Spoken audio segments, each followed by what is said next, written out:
தருமபுரி தொகுதியில் போட்டியிடக்கூடிய பாமக வேட்பாளர் சௌமியா அன்புமணியின் வேட்புமனு ஏற்றுக்கொள்ளப்பட்டதாக அண்மை தகவல் கிடைத்திருக்கிறது.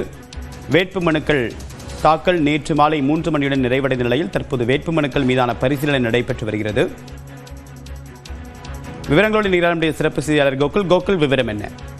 தற்பொழுது வேட்புமனு பரிசீலனை தமிழகம் முழுவதும் தொடங்கி இருக்கக்கூடிய நிலையில ஒவ்வொரு வேட்பாளருடைய மனுக்களும் குறித்தும் பரிசீலனையானது நடைபெற்று வருகிறது. தருமபுரி தொகுதியில போட்டியிடும் பாமக வேட்பாளர் சௌமியா அன்புமணியுடைய வேட்புமனு ஏற்றுக்கொள்ளப்பட்டிருக்கிறது. அவர் தருமபுரி தொகுதியில தேசிய ஜனநாயக கூட்டணியில பாமக சார்பாக போட்டியிடக்கூடிய நிலையில அவருடைய வேட்புமனு தற்பொழுது ஏற்றுக்கொள்ளப்பட்டிருப்பதாக தகவல் வெளியா இருக்கிறது. ஏற்கனவே முதலமைச்சர் கொளத்தூர் தொகுதியில அவருடைய வேட்புமனு ஏற்றுக்கொள்ளப்பட்டிருக்கிறது. துணை முதலமைச்சருடைய வேட்புமனு திருவல்லிக்கேணி சேப்பாக்கம் தொகுதியில மனுவானது ஏற்றுக்கொள்ளப்பட்டிருக்கிறது.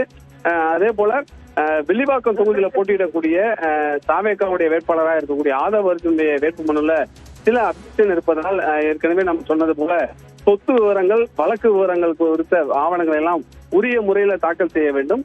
அதுல வங்கி விவரங்கள் குறித்த ஒரு தகவல்ல சுயேட்சை வேட்பாளர் ஒருவர் அப்ஜெக்ஷன் தெரிவித்திருப்பதால் அவருடைய மனுவானது நிறுத்தி வைக்கப்பட்டிருக்கிறது.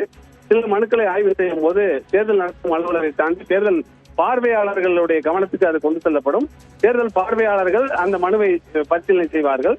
அதுல அவர்கள் அளிக்கக்கூடிய வேட்பாளருடைய முகவரோ அளிக்கக்கூடிய தகவல் ஏற்றுக்கொள்ளும்படி இருந்தால் அந்த மனுவானது ஏற்றுக்கொள்ளப்படும். அந்த அடிப்படையில ஆதவ அர்ஜுனுடைய மனுவானது தற்பொழுது தேர்தல் பார்வையாளருடைய கவனத்துக்கு கொண்டு செல்வதற்காக அவருடைய மனுவானது தற்பொழுது நிறுத்தி வைக்கப்பட்டிருக்கிறது.